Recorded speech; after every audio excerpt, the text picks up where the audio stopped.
तो 6.5 के बाद 6.6 हम एक्सरसाइज स्टार्ट करने जा रहे हैं अगले लेक्चर्स में।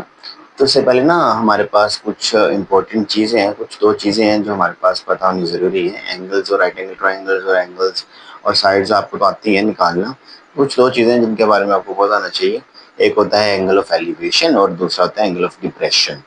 एंगल ऑफ एलिवेशन क्या होता है, डेफिनेशन पढ़ लेते हैं। कहते हैं कि when you look upward to an object that is above the horizontal line of sight, the angle form between the horizontal line of sight and the line of sight to the object is called angle of elevation.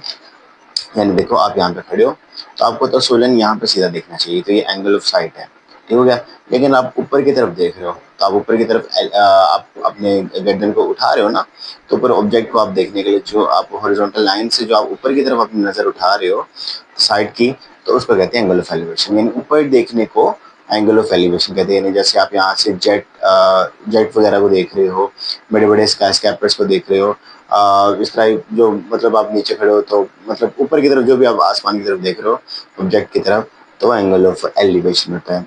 तो angle of elevation अगर समझ आ गया तो automatically आपको दूसरी बात समझ आ जाती है कि एंगल ऑफ डिप्रेशन क्या होगा।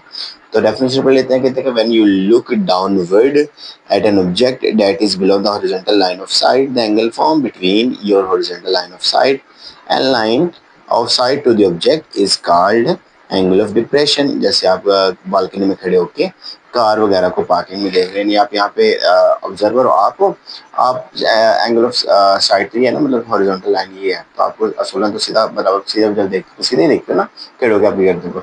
लेकिन आपको गर्दन झुकाना पड़ा, नीचे की तरफ देखना पड़ा ऑब्जेक्ट के लिए, जब आप नीचे की तरफ देख रहे हो तो उसका एंगल ऑफ डिप्रेशन कहते हैं। तो इसके यूजेस हमारे पास हमारे आगे चल के जो चैप्टर नंबर 6 की जो एक्सरसाइज 6.6 है ना, वहाँ पे इसके यूजेस होंगे, ठीक है ना।